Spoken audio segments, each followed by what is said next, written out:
without us basically having this, I guess this is where a lot of people they ask you the question about uh, Governor Blagojevich making a statement with God.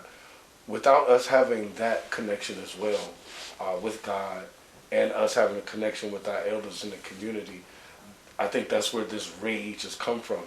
When I'm around young black men and I see the energy, which is what I was talking about with the drug dealing, we have the energy and the talents, but it seems like a lot of times, if you're not from the right household or from the right neighborhood, you really can't even get connected with your own people sometimes. Some of that's also a result of government disinvestment.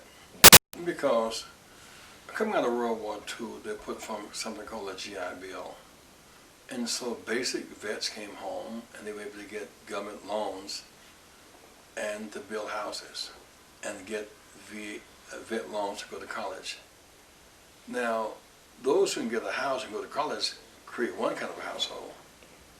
Those who come home and can't get a job and can't go to college, another kind of household.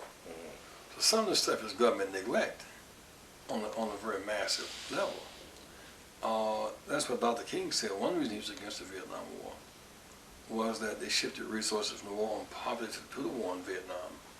And bombs, he said, that dropped there were going to be exploding back here because of desperation and destitution.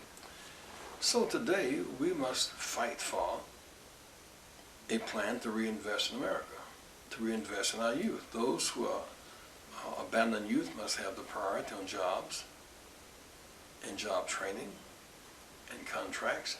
That's really what makes a difference. I mean, if you can work hard, real hard, and then can't get a minimum wage, you still can't break poverty. If you're looking for a job, if it doesn't exist, you still can't get it. So that becomes a problem. On the other hand, you also have to use what you got and don't cry about what you don't have.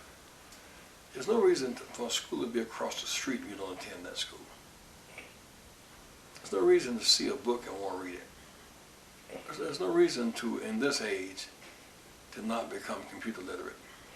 And if you become computer literate, use your literacy to liberate, not to hurt, and get greedy and tricky. So basically, we have no excuses. Well, you don't, because you don't have any bloody bridges to cross.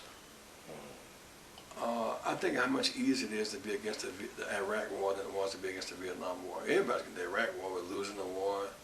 Everybody's against the Iraq war and the Vietnam. Dr. King went against the Vietnam war, swimming upstream. For that, he was hated. Ultimately, he was killed. And so today we have challenges with more opportunities. You don't have to fight the battle of the jail using a public library. You're not locked out of a library. Or the jail trying to use downtown facilities. You have access to all the facilities. We went to jail to open access to decent schools, author schools. And so it's not to say that we don't deserve more and we must get more. But we who don't have it must fight for it. And drunk people don't lead revolutions.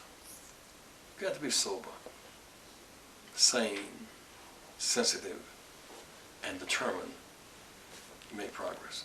Why are we the best basketball players on earth? Probably 4 reasons.